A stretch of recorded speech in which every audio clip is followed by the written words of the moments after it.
আসসালামু আলাইকুম ওয়া রাহমাতুল্লাহ।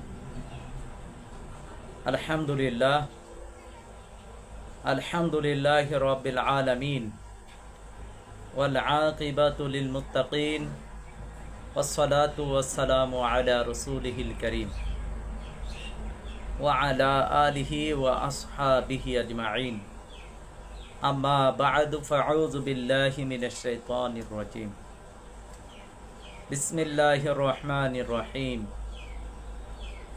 ইয়া আইয়ুহাল্লাযীনা আমানু আতিউল্লাহ ওয়া আতিউর রাসূল ওয়া উলিল আমরি মিনকুম ইলা আখিরিল আয়াত। সম্মানিত দর্শক ও শ্রোতা, আমাদের আজকের আলোচনার বিষয় হচ্ছে গাজওয়াতুল হিন্দের যুদ্ধ আসন্ন, আমাদের করণীয় কি? আপনারা জানেন, বাংলাদেশে তথা ভারতীয় উপমহাদেশের অবস্থা ক্রমেই গাজওয়াতুল হিন্দের দিকে যাচ্ছে, স্পষ্ট হয়ে যাচ্ছে, ক্লিয়ার হয়ে যাচ্ছে রাসূল সাল্লাল্লাহু আলাইহি সাল্লামের হাদিস। আল্লাহর রাসূল সাল্লাল্লাহু আলাইহি ওয়াসাল্লাম ভারতীয় উপমহাদেশের মুসলমানদের জন্য যে সতর্কবার্তা আজ থেকে প্রায় 1400 বছর পূর্বেই দিয়েছেন, সেই হাদিসগুলো আজকে অক্ষরে অক্ষরে বাস্তবায়ন হচ্ছে। আমরা দেখতেছি গাজওয়াতুল হিন্দের যুদ্ধের দামামা বেজে উঠছে। এমত অবস্থায় আমাদের করণীয় কি? কোরআন এবং সুন্নাহ অনুযায়ী আমরা যদি দেখি, সর্বপ্রথম মুসলমানদের জন্য যে জিনিসটি দরকার সেটি হচ্ছে আল জামাআ, জামাতবদ্ধ হওয়া। ইসলামকে, দিনকে কায়েম করতে হলে সর্বপ্রথম জামাতবদ্ধ হতে হবে, ঐক্যবদ্ধ হতে হবে। জামাআ কিসের ভিত্তিতে হবেন? কোন সংগঠনের ভিত্তিতে জামাআ হলে হবে না।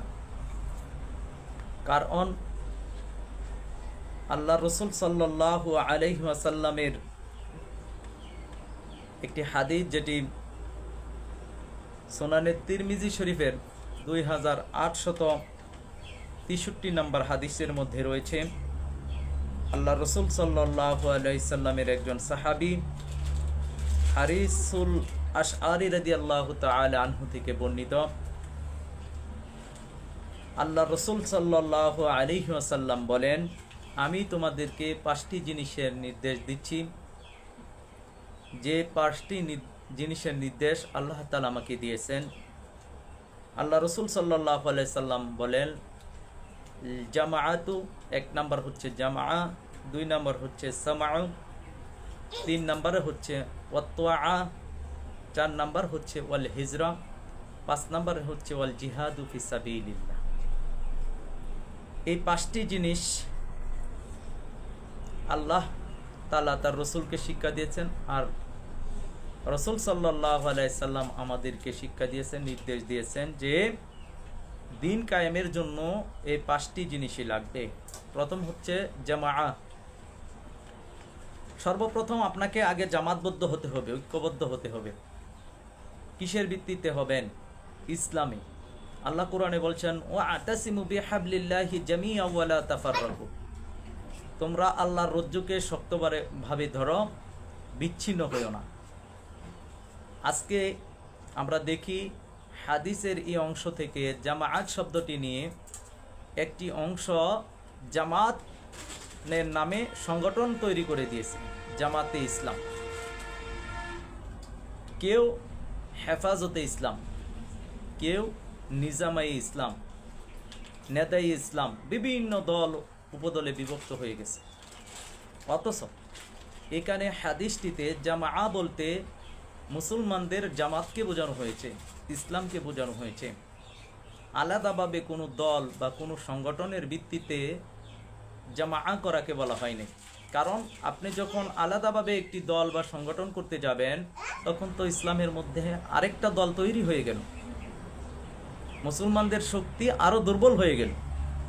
আজকে আমরা দেখি বিভিন্ন দল উপদলে মুসলিম উম্মাহ বিভক্ত হয়ে গেছে।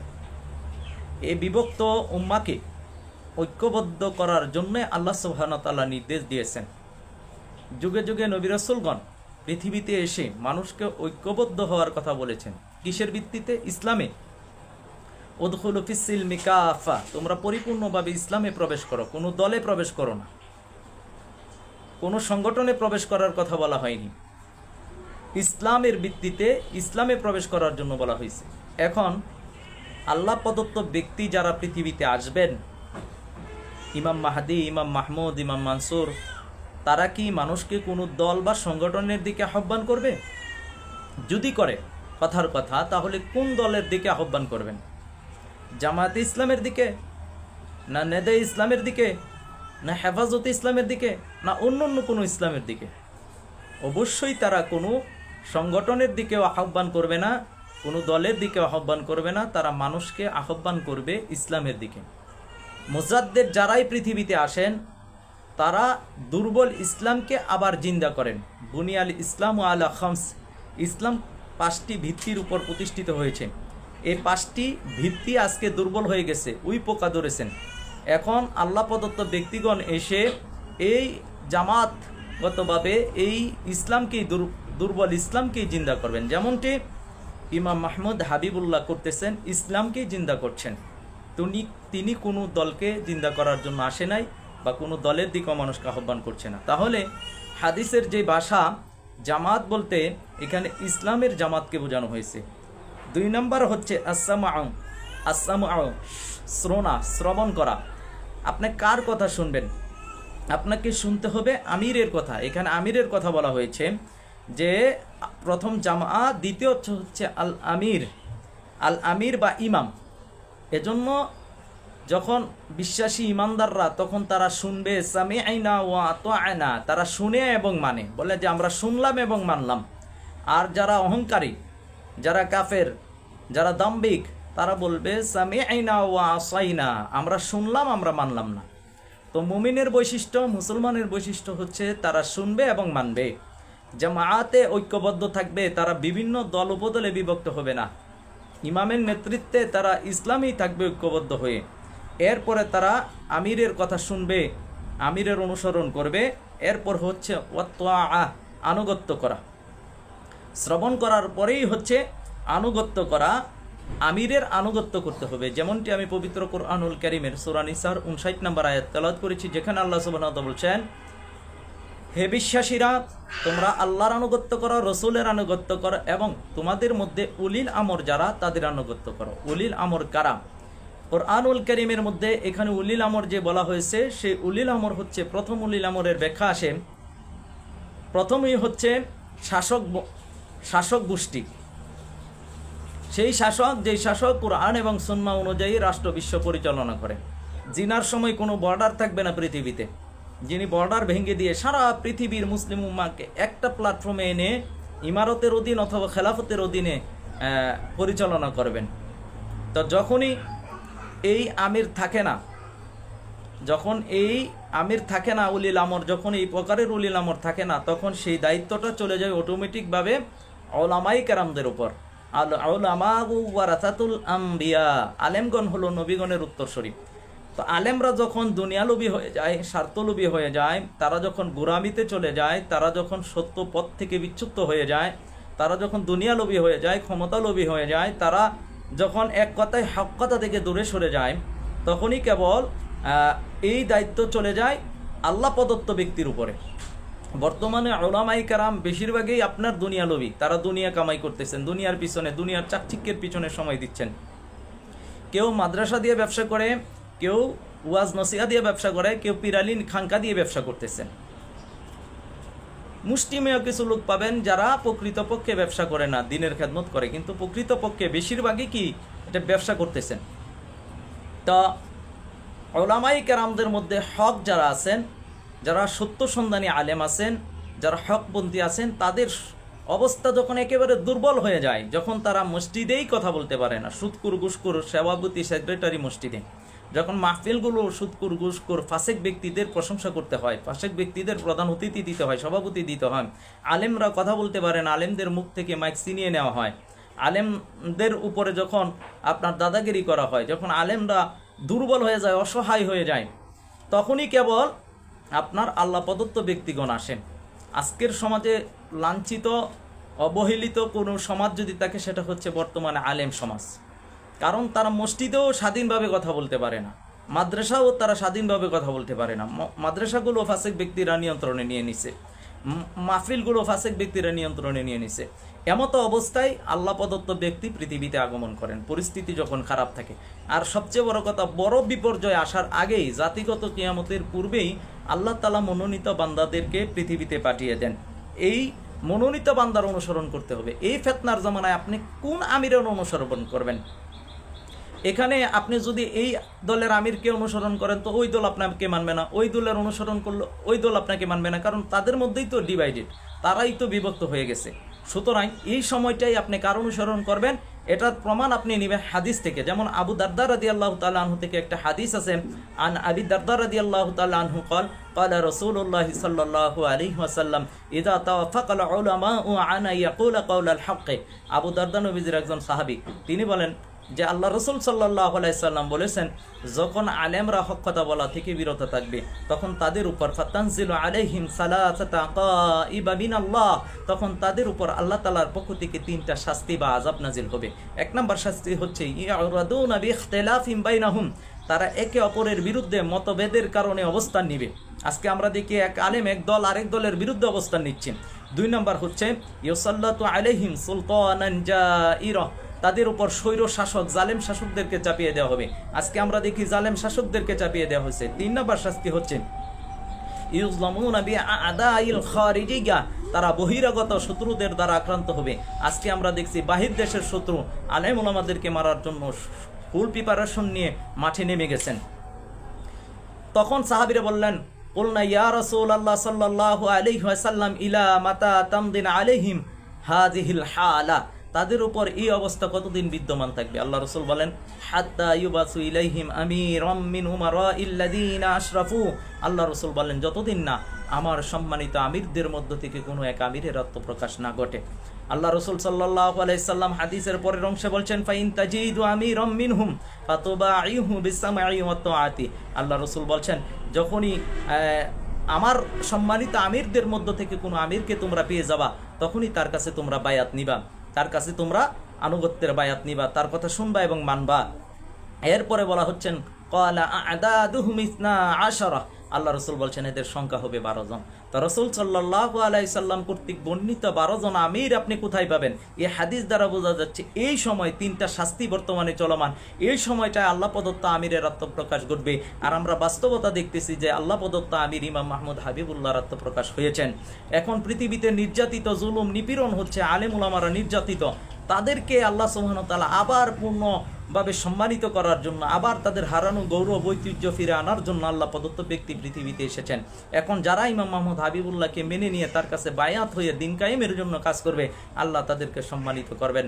তারা তাদের সেই দুর্দশা থেকে, লাঞ্ছনা থেকে তারা বের হয়ে এসে আবার তারা সমাজের মধ্যে নেতৃত্ব কর্তৃত্বের আসনে আসবে ইনশাআল্লাহ তাআলা। এখন কথা হচ্ছে যে এই 12 আমিরের পরিচয় সব হাদিসের মধ্যে রয়েছে, পুঙ্খানুপুঙ্খভাবে তাদের পরিচয়, তাদের নাম, তাদের বাবার নাম, তাদের মার নাম, তাদের শারীরিক বর্ণনা, ডিটেলস আল্লাহ রসুল সাল্লাল্লাহু আলাইহি সাল্লাম দিয়ে যেতে হবে। এখন আমার কথা হচ্ছে, আজকে আপনি বিভিন্ন দল উপদলের বিভিন্ন আমিরদেরকে মিলান, দেখেন তাদের কথা কি হাদিসে এসেছে? তাদের নাম, তাদের বাবার নাম, তাদের মার নাম, তাদের গ্রামের নাম, তাদের ডিটেলস বর্ণনা কি হাদিসে এসেছে? আসে নাই। ইমাম মাহমুদের কথা তো এসেছে, হোক জয়ীফ হাদিস, যদিও ওনার ব্যাপারে সহিহ হাদিস আছে, হাসান হাদিস আছে, জয়ীফ হাদিস আছে। তা এখন জয়ীফ হাদিস অন্য কোনো আলেমের ব্যাপারে, অন্য কোনো আমিরের ব্যাপারে, অন্য কোনো সংগঠনের নেতার ব্যাপারে কি জয়ীফ হাদিসও আছে? নাই, নাই, কেউ দেখাতে পারবেন না যে তাদের ব্যাপারে হাদিস আছে। তো যেখানে আল্লাহ প্রদত্ত ব্যক্তির উপস্থিতি আছে, হাদিস আছে, সেখানে তাকে মানতে আমার সমস্যা কোনটাই? সেটা হচ্ছে গোরামি। এখন প্রশ্ন হচ্ছে, আমি একজন বাংলাদেশের প্রসিদ্ধ অনেক বড় মাপের একজন আলেমের কাছে গিয়েছিলাম তাকে দাওয়াত দেওয়ার জন্য। তাকে বলার পরে সে কোনো ক্রমে হাদিসে বর্ণিত ব্যক্তিকে মানবে না। এর কারণ হচ্ছে, হাদিসে বর্ণিত ব্যক্তিকে যদি সে মানে তাহলে তো তার ইমামতি আর থাকে না, তার নেতৃত্ব বা তার কর্তৃত্ব থাকে না, এটা তাদের ধারণা। কিন্তু প্রকৃতপক্ষ হচ্ছে, আল্লাহ প্রদত্ত ব্যক্তিকে যদি কেউ মানে তাহলেই প্রকৃতপক্ষে সম্মানিত হবে। সে প্রকৃত নেতৃত্ব পাবে দুনিয়া এবং আখিরাত। সবচেয়ে বড় কথা আল্লাহর সন্তুষ্টির জন্য আসা। কিন্তু তারা যেটির ভয় করতেছে সেটি আসলে সঠিক নয়। কারণ আল্লাহ প্রদত্ত ব্যক্তি ইমাম মোহাম্মদ হাবিবুল্লাহ এসেছেন, পুরা হিন্দুস্তানে নেতৃত্ব দিবেন, পুরা হিন্দুস্তানে ওলামায়ে কেরামরাই তো নেতৃত্ব দেওয়ার কথা, তারাই তো সামনের সারিতে থাকার কথা। কিন্তু তারা আসতেছে না কেন? তারা তো আসার দরকার। তারা যদি আসে তাহলে তো তাদেরকে সেই সম্মানী জায়গাটাই দেওয়া হয়। আমরা তো বাস্তব প্রমাণ আমরা দেখতেছি, যখনই কোনো আলেম আসতেছেন ইমাম মোহাম্মদ হাবিবুল্লাহ তাকে সর্বোচ্চ সম্মানটা দিচ্ছেন, তাকে আপনার বিভিন্ন জায়গার আমির বানিয়ে দিচ্ছেন, বিভাগীয় আমির, জেলার আমির, অথবা বিভিন্ন দায়িত্ব, গুরুত্বপূর্ণ দায়িত্ব দিচ্ছেন। তারা আসতেছে না, এটা তাদের আপনার আমিত্বের ব্যাপার স্যাপার। তারা মনে করতেছে যে একজন পঞ্চম শ্রেণী পড়নেওয়ালা ব্যক্তিকে আমি কেন মানব। কিন্তু তারা সেটা বুঝতেছে না যে প্রচলিত আলেম, প্রচলিত যারা আমরা আছি, আমরা পুঁথিগত শিক্ষায় শিক্ষিত, আমরা বই পুস্তক পড়ে আমরা ইলম অর্জন করছি। আর ইমাম মোহাম্মদ হাবিবুল্লাহ প্রচলিত শিক্ষায় শিক্ষিত না, তিনি আল্লাহ তাআলার মাধ্যমে, ইলহামের মাধ্যমে আল্লাহ তাআলা তাকে শিক্ষা দিচ্ছেন। আল্লাহ সুবহানাহু ওয়া তাআলা যাকে শিক্ষা দেন তার জ্ঞানের সাথে কি কারো জ্ঞানের তুলনা হতে পারে? ইমাম মোহাম্মদ হাবিবুল্লাহকে আল্লাহ সুবহানাহু ওয়া তাআলা ইলহামের মাধ্যমে শিক্ষা দিচ্ছেন। আমরা একটা কিছু শিখি, আমল শিখি আপনার কিতাবাদি পড়ে, কিন্তু ইমাম মোহাম্মদ হাবিবুল্লাহ তো আপনার কিতাব পড়ে, তিনি হাদিস পড়ে কিন্তু তিনি আমল শিখে নাই, তাকে ইলহামের মাধ্যমে শিক্ষা দেওয়া হচ্ছে। এখন দেখা যাচ্ছে তার কাছে যে ইলহামটা আসতেছে সেটি সরাসরি কোরআন এবং সুন্নাহ সম্মত। কোরআন এবং সুন্নাহর সঠিক মাসলাটাই ওনাকে আপনার বলে দেওয়া হচ্ছে। এটা হবে না কেন? কারণ এই সময়টা তো ফিতনার সময়। এক আলেম বলতেছে এই মাসলা, আরেক আলেম বলতেছে এই মাসলা। এখন এর মধ্য থেকে কোনটা সঠিক এটা কে নির্ধারণ করতে পারবে? এটা তো কেবলমাত্র ইলহাম প্রাপ্ত ব্যক্তিরা এটা নির্ধারণ করে দিতে পারবে। আল্লাহ সুবহানাহু ওয়া তাআলা তার মাধ্যমে জানাই দিবে যে এটা হচ্ছে পরিপূর্ণ সঠিক। এখন দেখবেন ইমাম মোহাম্মদ হাবিবুল্লাহ যে আমলের কথা বলেন সেটি সর্বোচ্চ কোরআন এবং সুন্নাহর আমল, আপনার সহিহ হাদিসের আমল। ওনার যত আমল আছে উনি জয়ীফ হাদিসের ব্যাপারে মানুষকে আমলের ব্যাপারে উৎসাহিত করে না। এক্ষেত্রে অনেকে ধোঁকা দেন যে হাদিস তো ফিতনা সংক্রান্ত হাদিসকে অনেকে জয়ীফ বলে ফেলে দিতে চায়, কিন্তু তারা এই বিষয়টা জানে না যে ফিতনা সংক্রান্ত হাদিস যদি বাস্তবতার সাথে মিলে যায় তাহলে সেটা কখনোই জয়ীফ থাকে না। যাক, আমি যে কথা বলতেছিলাম, তো আনুগত্য করতে হবে। আপনি কার আনুগত্য করবেন? এই সময়ে আল্লাহ রসুল সাল্লাল্লাহু আলাইহি সাল্লাম কর্তৃক বর্ণিত হাদিসের আমল, আল্লাহ রসুল সাল্লাল্লাহু আলাইহি সাল্লাম কর্তৃক বর্ণিত আমিরের আনুগত্য করলেই কেবল আপনি ফিতনা থেকে মুক্ত পেতে পারবেন। এরপরে হলো অল হিজরা, আপনি হিজরত করতে হবে। এরপরে হচ্ছে ওয়াল জিহাদু ফি সাবিলিল্লাহ, আল্লাহর রাস্তায় জিহাদ করতে হবে। এখন এই পাঁচটাই লাগবে দিন কায়েমের জন্য, একটা ব্যতি রেখে দিন কায়েম হবে না। যেমন ধরেন আমি দেখি আজকে আল্লাহ রসুল সাল্লাল্লাহু আলাইহি সাল্লাম 4টা ধাপে কাজ করতেন। যেমন প্রথম আল্লাহ রসুল সাল্লাল্লাহু আলাইহি সাল্লাম দাওয়াত এবং তাবলীগের কাজ করতেন। দ্বিতীয়ত আল্লাহ রসুল তালিম ও ইলমের কাজ করতেন। তৃতীয়ত আল্লাহ রসুল তাজকিয়াতুন নফসের কাজ করতেন। চতুর্থ হচ্ছে আল্লাহ রসুল কিতাল ফি সাবিলিল্লাহর কাজ করতেন। আজকে আমরা দেখি কেউ কেউ শুধু দাওয়াত ও তাবলীগের মধ্যে জড়ে গেছে, শুরু করে দাওয়াত এবং তাবলীগ দিয়া, শেষ করে দাওয়াত এবং তাবলীগ দিয়া। আবার দেখি কাউকে দেখি আমরা তারা তালিম ও ইলমের মধ্যে সময় ব্যয় করতেছেন, তারা শুরু করে তালিম ও ইলম দিয়ে, শেষও করে তালিম ও ইলম দ্বারা। আবার কাউকে দেখি শুধু তাজকিয়াতুন নফস, আত্মশুদ্ধির নামে তারা পীর মুরিদির মধ্যে চলে গেছে, তারা শুরু করে এটা দিয়ে, শেষও করে এটা দিয়া। আবার দেখি কাউকে কিতাল ফি সাবিলিল্লাহ, শুধু কিতাল আর কিতাল, শুধু জিহাদ আর জিহাদ, এটা করতে থাকে। তারা শুরু করে জিহাদ দিয়া, শেষও করে জিহাদ দিয়া। তা পরিপূর্ণ দিন কোনটা? পরিপূর্ণ দিন হচ্ছে 4টা মূলনীতি, 4টা পদ্ধতির সামনে থাকতে হবে। 4টা ধাপে আল্লাহ রসুল সাল্লাল্লাহু আলাইহি সাল্লাম কাজ করছেন। এখন যে বা যারাই কাজ করতে থাকবে, কাজ করতে চাবে, তারা এই 4টা ধাপকে সামনে নিয়ে কাজ করতে হবে। আপনি ইমাম মোহাম্মদ হাবিবুল্লাহর মধ্যে 4টা ধাপই পাবেন, অন্য কোনো দল বা সংগঠনের মধ্যে আপনি 4টা পাবেন না, হয়তো 1টা পাবেন, অথবা 2টা পাবেন, অথবা 3টা পেতে পারেন। সর্বোচ্চ 3টা পাওয়ারও সম্ভাবনা খুবই কম। মিলিয়ে দেখবেন, আমাদের কথাগুলো মিলিয়ে দেখবেন, তাহলে আমাদের বর্তমান করণীয় হচ্ছে হাদিসে যেভাবে আমাদেরকে বলছে ঠিক সেভাবে আমাদেরকে কাজ করতে হবে। 1 নাম্বার জামাতবদ্ধ থাকতে হবে, 2 নাম্বার আমিরের কথা শুনতে হবে, 3 নাম্বার আমিরের আনুগত্য হতে হবে, 4 নাম্বার হিজরত করতে হবে, 5 নাম্বার হচ্ছে আল জিহাদু ফি সাবিলিল্লাহ, আল্লাহর রাস্তায় সশস্ত্র জিহাদের দিকে যুক্ত হবে। এখন এর বাহিরে গিয়ে যদি আপনি কাজ করেন, জামার বাহিরে থাকেন, আমিরের বাহিরে থাকেন, ইকামতের দিন কিতাল ফি সাবিলিল্লাহর পথে না থাকেন, এরপরে সর্বশেষ যেটা আপনাকে লাগতে হবে সবর, ধৈর্য ধারণ করতে হবে। চরম মুহূর্তে আপনাকে ধৈর্য ধারণ করতে হবে, কারণ পরীক্ষা আসবেই। এখন যারা আপনার সেলিব্রিটি আলেম যারা আছে, তারা ফাঁকা আওয়াজ দেয়, আপনার ফাঁকা আওয়াজ দিয়ে তারা এসি রুমে গিয়ে কি করতেছে, আপনার অবস্থান নিচ্ছে।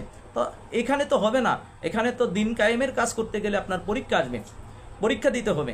তো পরীক্ষা দিতে হবে, পরীক্ষা আসবে, পরীক্ষা দিতে হবে। আর পরীক্ষা যখনই আসবে তখন সবর করতে হবে, ধৈর্য ধারণ করতে হবে। সুতরাং আমাদের কথা হচ্ছে যে গজওয়াতুল হিন্দ আসন্ন, আমাদের করণীয় হচ্ছে এই কাজগুলো আমাদের মধ্যে লাগবে। আমরা প্রথমেই যাতে জামাতবদ্ধ থাকি, আমরা যাতে একজন আমির, আল্লাহ প্রদত্ত আমিরের অনুসরণ করি, আমরা যাতে আমিরকে মানি, আমিরের অনুসরণ করি, আমরা যাতে হিজরতের প্রস্তুতি নেই, কারণ এটারও দরকার হতে পারে কোনো এক সময়, প্রয়োজন হলে এটার প্রয়োজন আছে, কারণ দিন কায়েম করতে গেলে এটারও প্রয়োজন আছে। এরপরে হলো জিহাদ ফি সাবিলিল্লাহ, আল্লাহ রাস্তায় জিহাদ করতে হবে। ষষ্ঠত, আমাদেরকে ধৈর্য ধারণ করতে হবে। যে কোনো পরিস্থিতিতে আমরা নিজস্ব চিন্তা ফিকির নিয়ে কাজ করব না। আল্লাহ প্রদত্ত আমির আমাদেরকে যেইভাবে দিশা দর্শন দিবেন, দিক নির্দেশনা দিবেন, সেইভাবেই যদি আমরা কাজ করতে পারি, তাহলে নাজাত মুক্তি আসবে, সফলতা আসবে। এর ব্যতিরেকে যদি মন গড়া মোতাবেক চলতে চাই, মন গড়া মোতাবেক কাজ করি, আমি হাদিসে বর্ণনা অনুযায়ী কাজ না করি, আল্লাহ প্রদত্ত ব্যক্তির দিশা দর্শন না নেই, তাহলে বিজয়ের সম্ভাবনা নাই, বিজয় আসবে না। এর জন্য যদি বিজয়ী কাফেলা অংশগ্রহণ করতে চাইলে ইমাম মোহাম্মদ হাবিবুল্লাহ কোরআন এবং সুন্নাহ সম্মত যেভাবে আমাদেরকে পরিচালনা করছেন, আসেন আমরা সেই পথে চলি, তাহলে আল্লাহ তাআলা আমাদেরকে সাহায্য করবেন। আসসালামু আলাইকুম ওয়া রাহমাতুল্লাহ।